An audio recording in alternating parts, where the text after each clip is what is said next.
Well, welcome back to another edition of My Voice is a Weapon podcast. And to start, I'm just going to make a quick correction here. On the last episode, I said we were on the episode number 8, but in fact, it was episode number 7. So I apologize for that little mistake. We're on episode number 8 right now, and we're getting closer to episode number 10, and I need to figure out what I'm gonna bring up on that episode. I'll try to make it a little longer because there's a few things that I'm working on, and I think I'm gonna try to bring them up on that episode. And I'm not gonna. At first, I wanted to treat it as a special episode, but I'm not gonna do that anymore. It's just gonna be a normal current episode. It's just gonna be a little longer. Instead of 45-50 minutes, it's gonna be over an hour of podcasting. So I just scrolling through different news medias and the events of the day and the events of the week and of the whole year so far, because we've been we're just at the beginning of 2021, so I had a little time to scroll through stuff. I came to a weird realization that perhaps we're complaining about stuff that happens either way too far from us, and it's not really the reality of our everyday lives, or we're complaining about stuff that doesn't even really exist. And what I mean by this is the media use shock value as a form of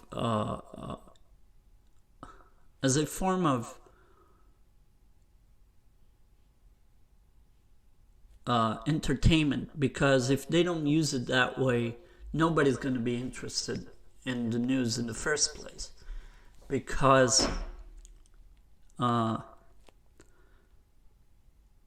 it's all based on how to be interesting, but I think they go a little too far in simulating Hollywood in the way that they present the news. And perhaps that's a problem, because it doesn't look real. I'm not saying that all the information that is given out is fake, but certainly it doesn't feel real at all. And that's an issue that they need to correct. The news were never supposed to be entertaining. The news are supposed to be informative, right? It's information resource. That's what the news should be. But now it's completely out of whack. It feels like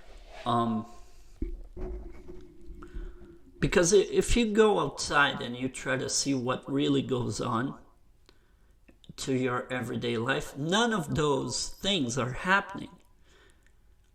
You don't see murder every day in the street. It just doesn't happen. It's not like you go outside and all of a sudden you see somebody shooting somebody else. And if you do actually see that happening, then that's going to shock you for real. It's not just going to be something that, you're going to take in as some form of entertainment. Oh, look at that. Somebody's shooting somebody else. And try to, weirdly put a smile on your face while looking at a camera to show how something horrible is happening. Because the truth is, if something like that happens right in front of you, your reaction is not to just to put a smile on your face, unless there's something deeply wrong with you. But the normal reaction is you get shock. You get in shock. You get traumatized because it is not something that you are used to see happening. It isn't. We don't go out in the street and see those things every day. Okay, granted, maybe some people do. But it's not the reality for the majority of us. It's not the truth. There's not as much violence as the news sell on their networks. It's just a propaganda. There's not as much bad stuff happening. And I think that the disconnection is when we start to complain about those things without realizing that we're not even living that. We're not there to live that type of shit. So it's funny how we tend to think that those things are really happening when I don't think that's really what's going on out there. Now, I'm not saying that all the information that it's given out is fake, but perhaps there's a lot of exaggeration on the form that they express that information. And also, another problem that we live, and this is not something that is happening now. This is something that has been happening for a very long time. Perhaps since before the Second World War started, news became way too politicized, right?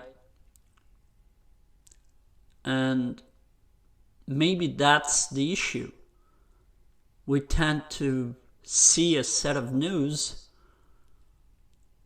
that are completely compromised by the bias way of looking at them. Instead of just taking the information and passing the information through as pure as that's the issue. Once they get a piece of information to publicize it on their networks, either CNN, New York Times, whatever, CBS, SNBC, whoever it is, any of those networks, when they get to the information, instead of just putting the information straightforward as it is, which is the purest form of journalism, right? Because there is no threshold through the who thinks this information is this way or that way. Instead of doing that, they go through a bunch of filters to communicate that information the way that they think it happened. When the fact is, it completely changes the outlook on how that event really did happen. And it's a complete mistake to believe that that's actually how things occurred at that moment. Because it's not the purest form of, it's not the information that was first given to them. It isn't. It transformed into something, it morphed into something else. And instead of giving out an information, you're just giving out your opinion. And that's not fair to the public. Because your opinion is not necessarily what happened. It's not the truth of what was really going on there. So that's something else that we need to learn how to deal with when we're given the news, and it's getting harder and harder because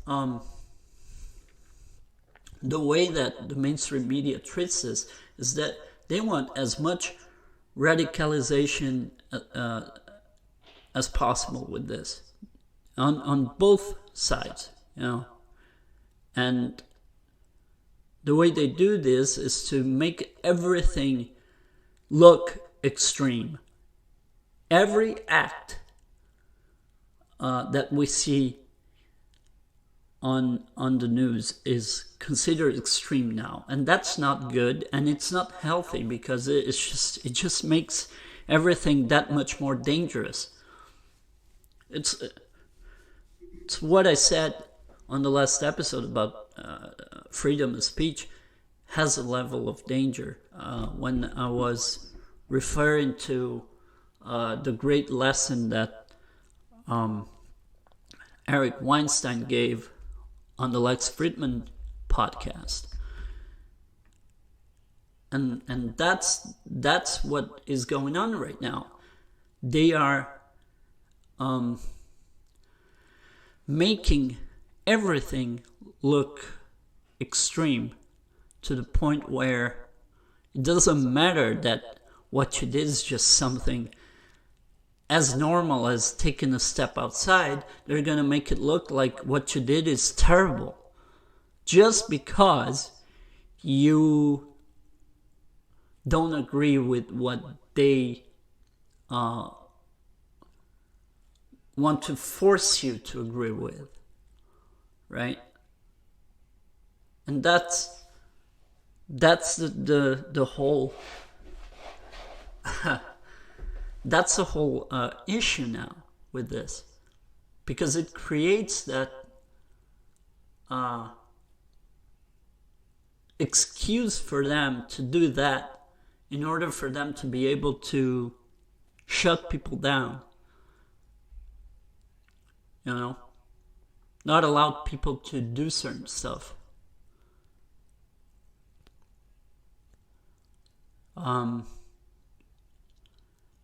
And to think that all of this is coming from what they call the left now is completely bullshit, because they're acting like Mussolini. And for anybody to come out here and say that the modern day Mussolini is a leftist is completely insane. Because as far as we understand the course of history, leftists don't go through with censorship. Leftists don't try to censor everybody just because, well, I'm wrong. I just realized I'm completely wrong by that statement, because some leftists do that. But that's the problem. The left that does that is the extreme left. Communists do that. So I guess this left just became as radicalized as communists did. And maybe they're not communists, but the pattern is there for them to use their power to shut people down. Just because people don't comply with their ideas. Or just because people want to force a discussion about something because they feel it's important, and in their minds it's just no, there is no debate here. We're not going to talk about this. It's not debatable. And in their way of thinking, if you push for a conversation about something that is hard to talk about, it's not debatable. And it's the issue now is they're completely uneducated about a lot of things that they think that they know a lot of. They need to re-educate themselves on what real racism is. Because the question, when you ask, do we have racism in the world today? Of course we do. That's obvious. There is racism in the world today. But the issue with the way you answer that question is the racism that we have to do today is not as bad as it used to be since it started. It's just today things are a lot better. Okay, yes, there's still racism. I agree with that. But you can't call everybody racist. I said this many times already on this podcast. And this is only the 8th episode, right? That we're on the episode number 8, and I already feel like I repeated this too much.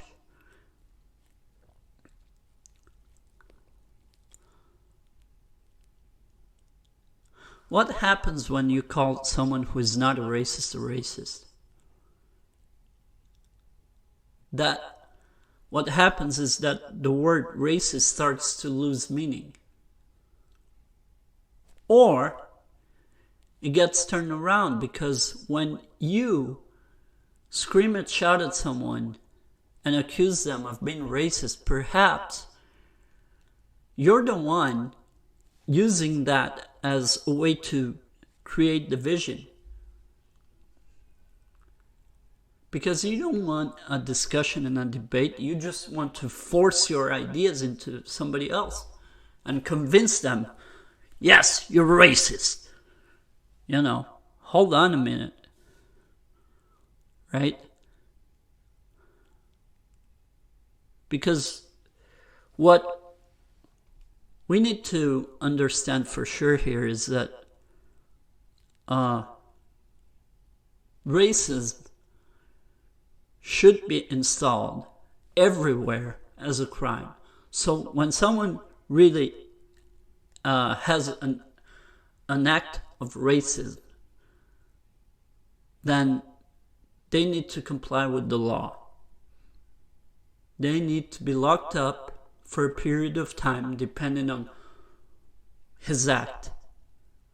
Because there's a bunch of different ways to be racist. It's not the same thing when some old man, rich old white man, comes to his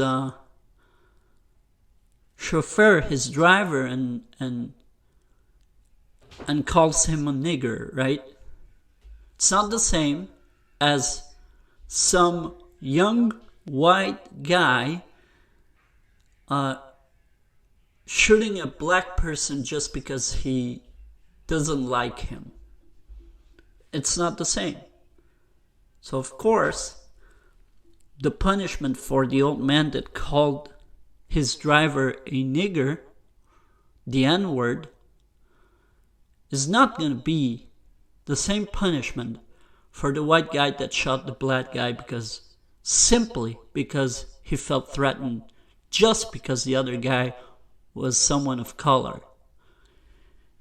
So it's two different ways of evaluating racism. And what we're missing out is that. How to really call the shots on those actions.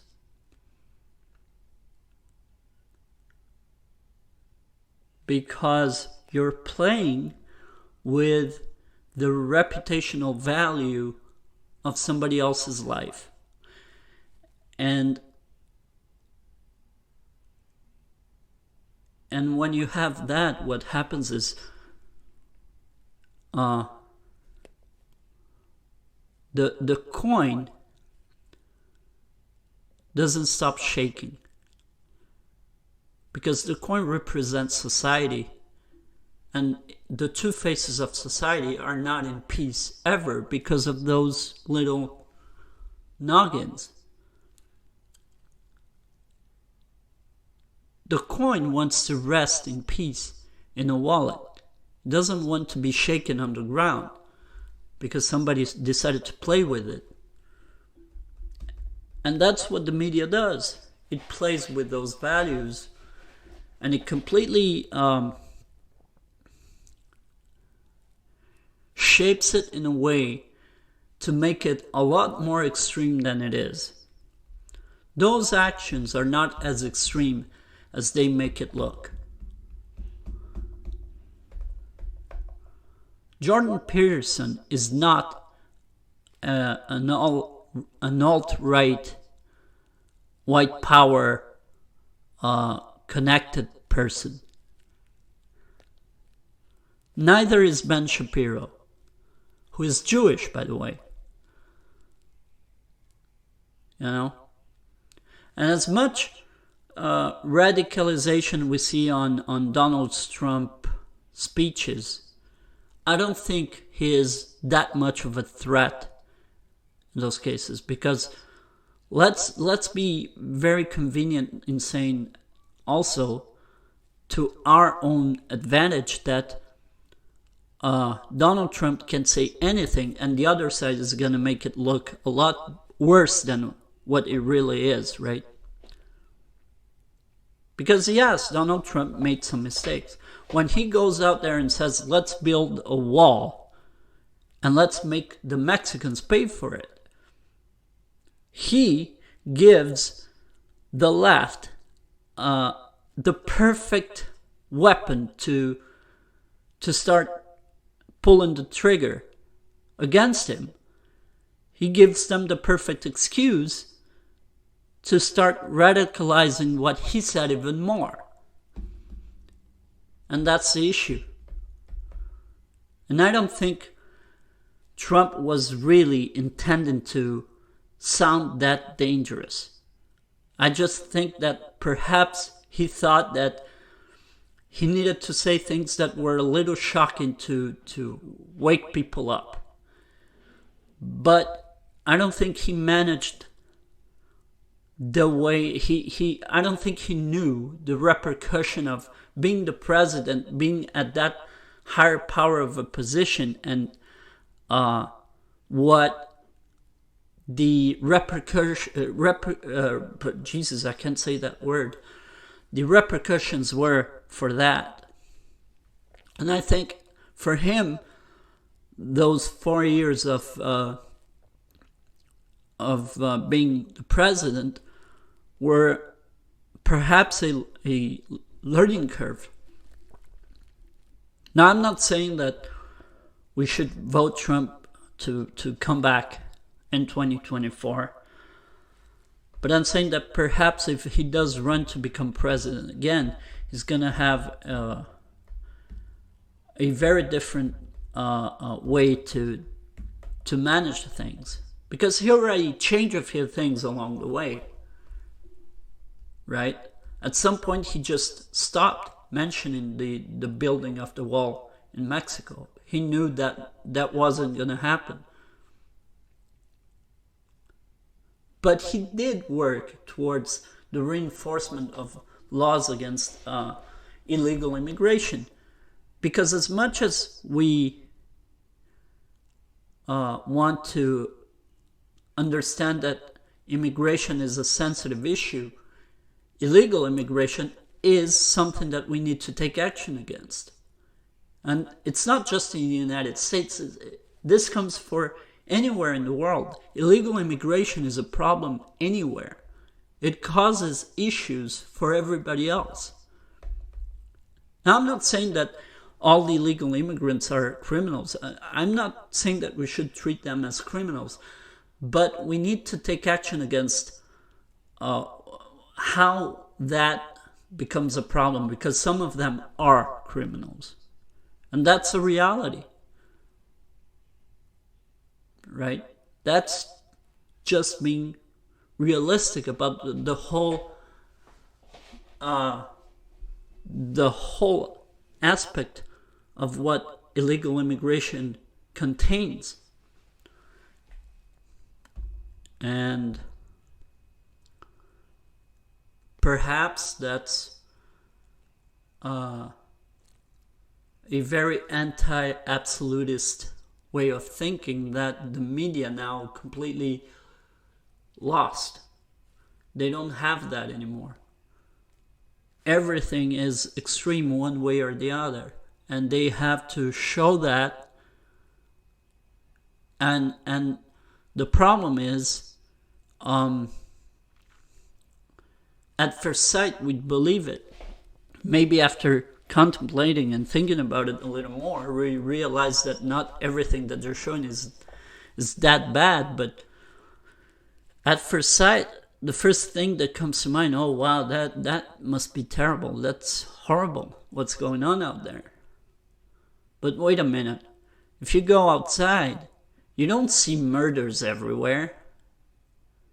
You don't see school shootings happening every day. That's not what's going on here. And yet, they use those plugs to sell their sensationalists' points of view, and that's the thing. Sensationalism is extreme. And it's becoming more extreme every day. So, if I'm a white guy and I take a step outside, the first thing that I see on the media is somebody pointing their fingers at a white guy that stepped outside, and immediately that person is racist. Oh, you stepped outside, you're racist. Come on, give me a break here. I'm just living life, and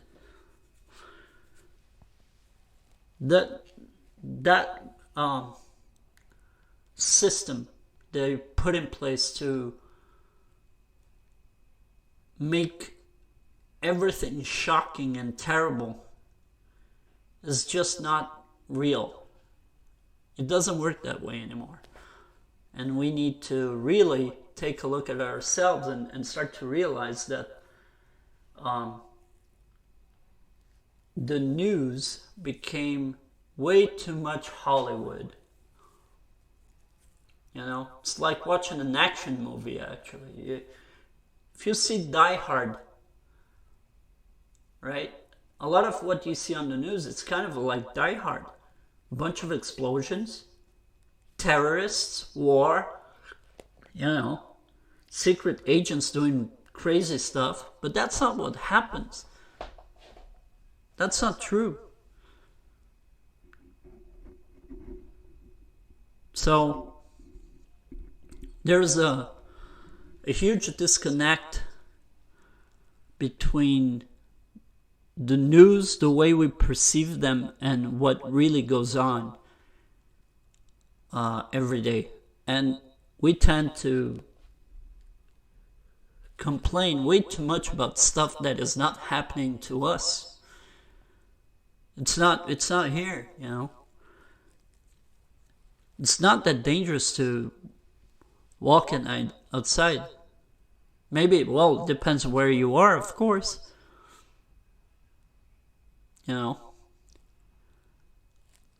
Some of those big cities, you have to be careful, especially where you step at certain times, and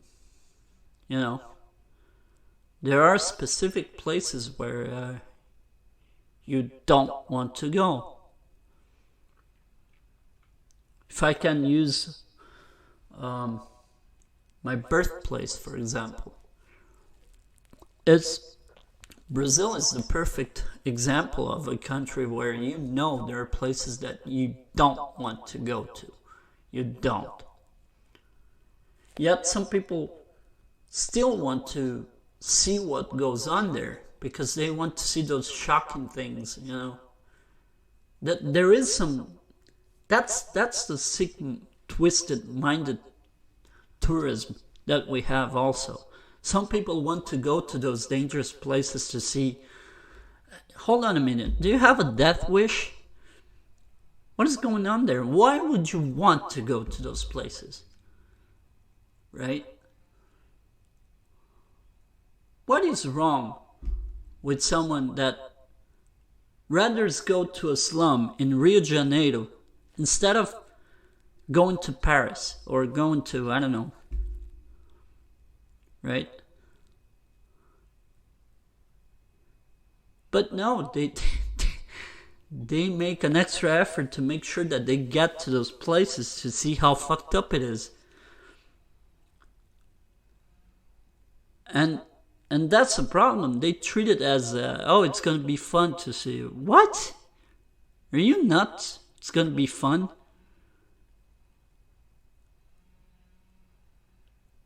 Here's a case for you. A couple of tourists that decided to go to those slums in Rio de Janeiro, where at a moment where it was plain war between the police and the drug lords, right, that are up there, and gun lords. And those people went in there thinking, oh, we're gonna go take some pictures, see what's going on, walk around, and go back home.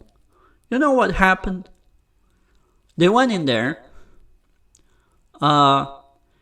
completely unprepared, because whoever took them there was not someone who knew how to get them to actually be protected. So they went in there. All of a sudden, some shooting started, and one of them got shot in the head.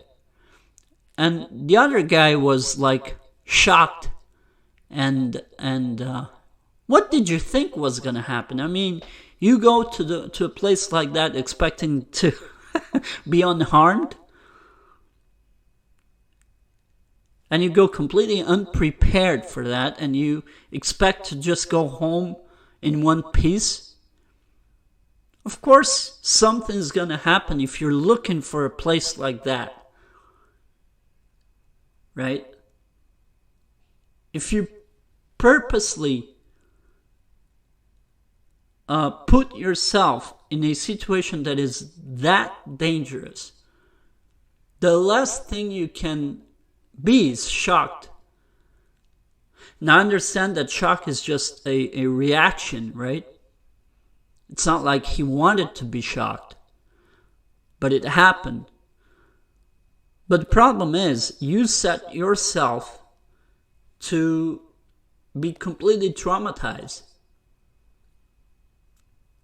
That's your fault. You put yourself into that situation.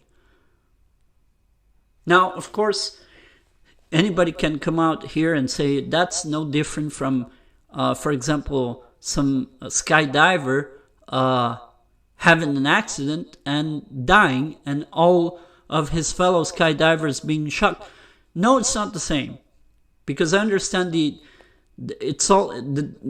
danger is there, but it's completely different, because in the skydiving scene, you do everything to be ready not to have an issue like that. Of course, sometimes something happens along the way, that something goes wrong, and maybe accidents happen. And of course, there's a shock value there as well. But the problem is, you're not looking for trouble. You're just looking for adrenaline. You want to have some fun. And sometimes there is a little bit of danger in the ways that you have fun. That's just the way it is. Because that's what life is. Otherwise, it would be completely boring. But you can't compare that to some skydiver having an accident. It's not the same. Right?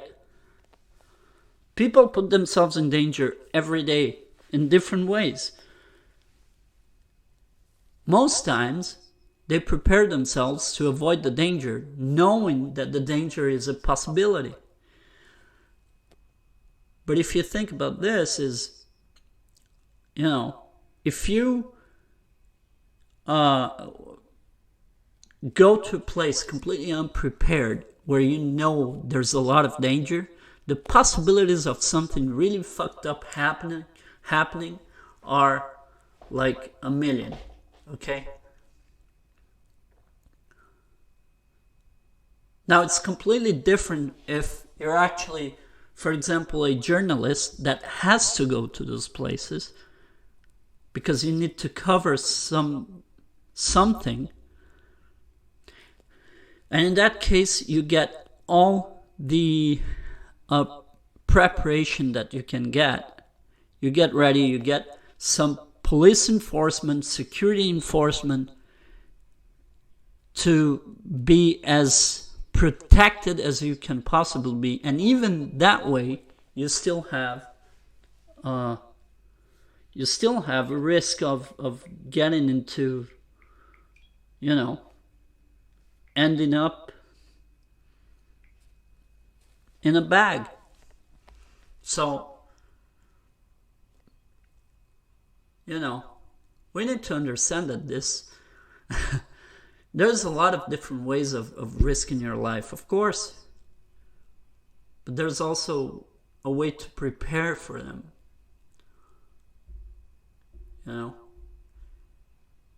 In a way, one of the reasons why we need militia and military forces is that because we need some people with that type of mental preparation.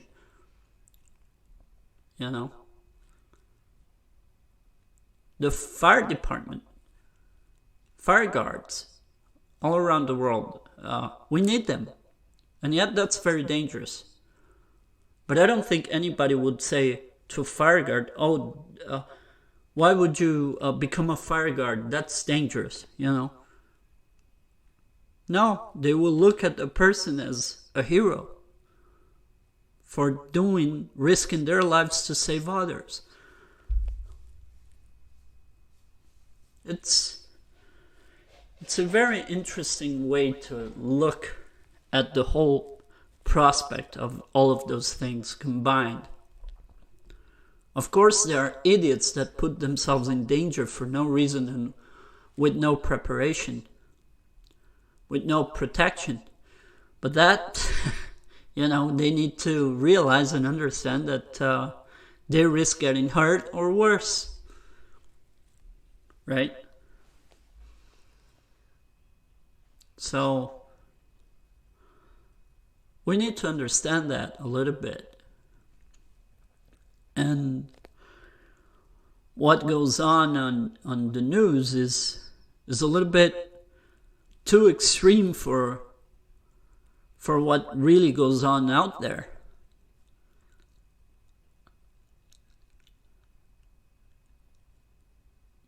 And, I think we're finally starting to realize that, and we're watching mainstream media less and less. We're diverting to something else. There's a lot of smart people that are putting effort in bringing a little bit more real articles to mind.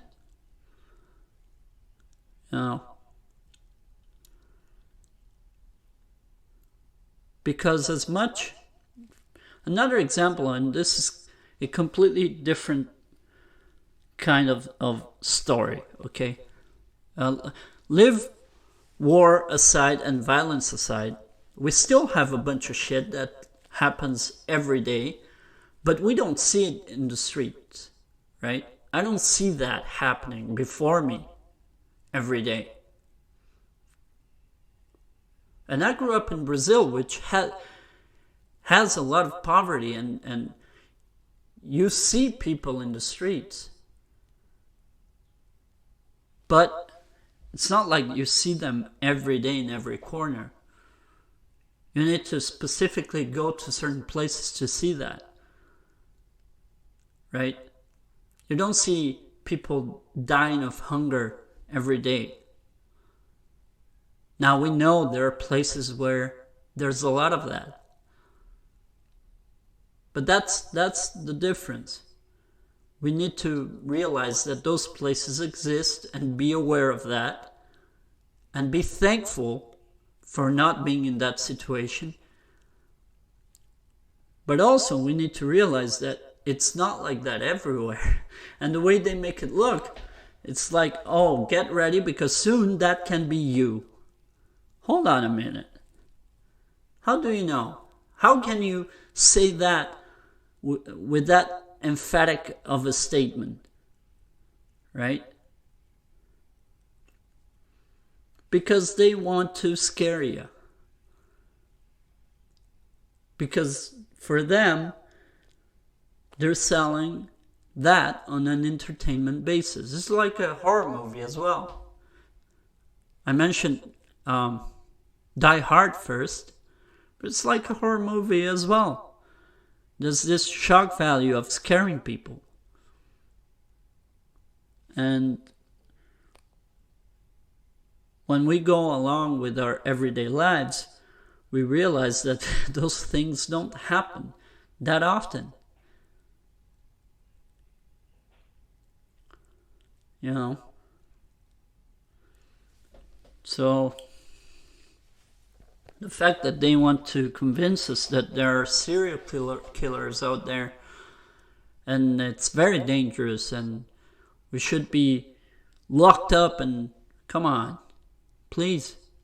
I never met anybody that had someone that they lost to a serial killer. I never met anyone in person. Right? I do know a couple of cases of, I personally know a couple of cases of people that were raped, but that's different. It's just those cases.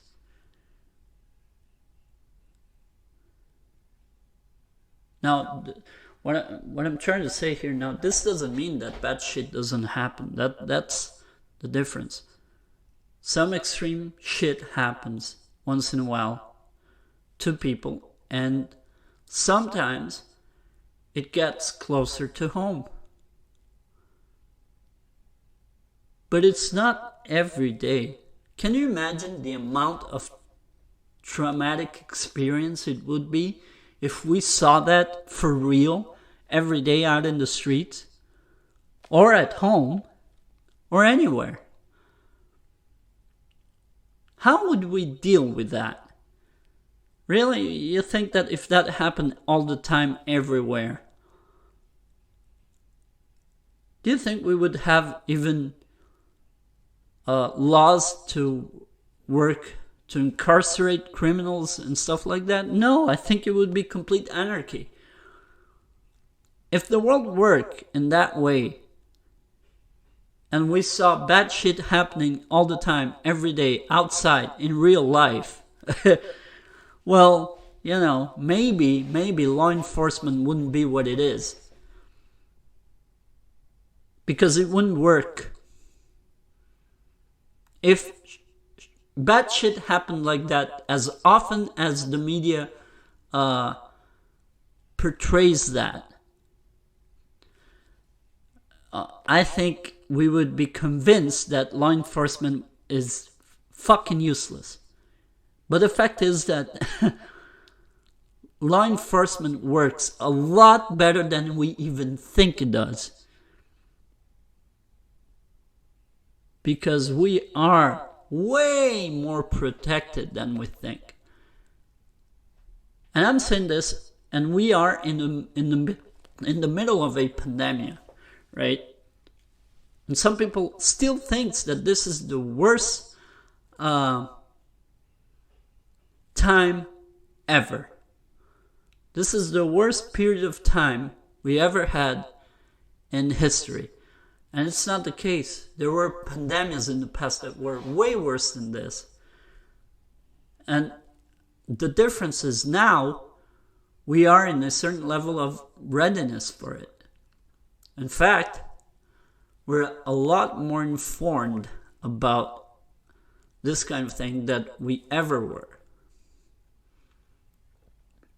Granted, yes, there's some manipulation on the news, and of course you can't believe everything. But in terms of, even with this pandemic, we're living way, way better lives than we ever did. It's safer now than it was 200 years ago. All right? Let's be realistic with the terminology and the way that we classify those things, because the media doesn't do it justice. The way medical science is working today, right? We're at a point where we're almost curing every cancer. We're finally getting to a point where we're almost treating AIDS as if it's a normal illness. Think about this. Not even 25 years ago, AIDS was considered a very dangerous illness. It was considered something that someone could die of. Now, you can actually live with it. It's not as bad as we thought it was. Maybe COVID is worse than AIDS. I might be wrong about this. It's just, I'm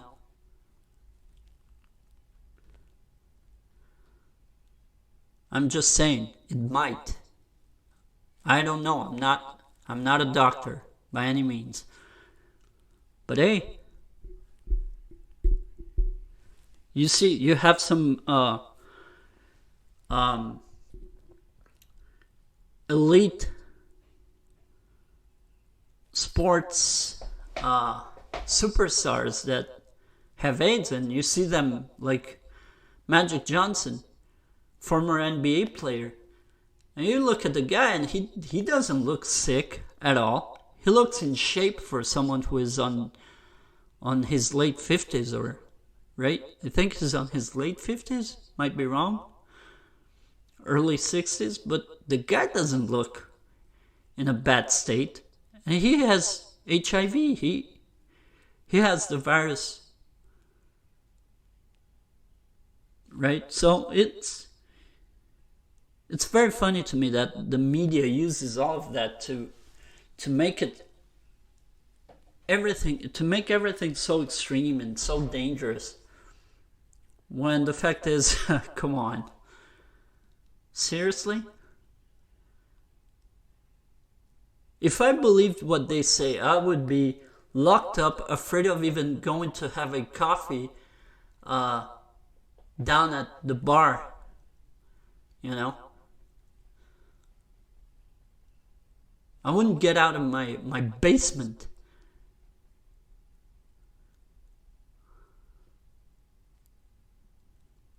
If only that were true, that everything was so terrible,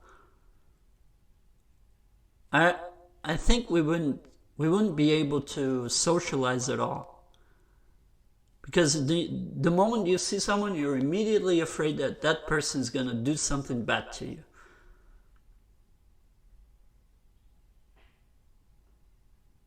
That's borderline schizophrenic. It's the media is completely schizophrenic.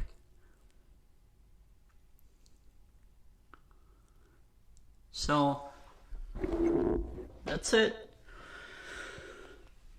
I guess,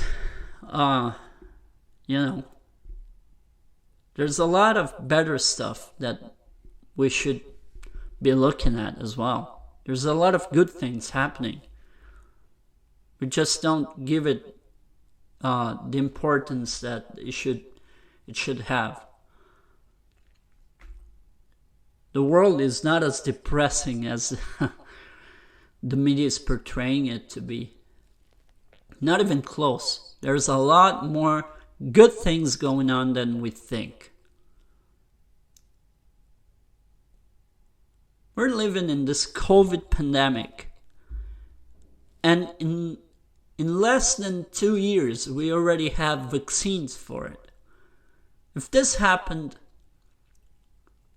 30 years, 40 years, 50 years ago, we wouldn't even be close to finding a vaccine to help this case. We will be very far away from finding a cure for this. It would be really terrible. And look at us. 21st century, 21st year, 21st century, 2021. Right? This pandemic started between February and March of 2020. We are in March of 2021, and we already have vaccines for this. So, come on. Let's give ourselves a little bit of a break and not, believe all of that extremist culture that the media is selling to us. Most of it is just bullshit. I never seen a serial killer in person before. I only saw it on TV. That's the truth. So, alright, I'm gonna wrap it up. I think this might have been an interesting way of putting out some of the news that we've gotten. So, I'll be back. I'll try to be here tomorrow. Maybe early, maybe later, but we'll see. Thank you for the support, and I will see you back here tomorrow with episode number 9. Have a good one. Goodbye.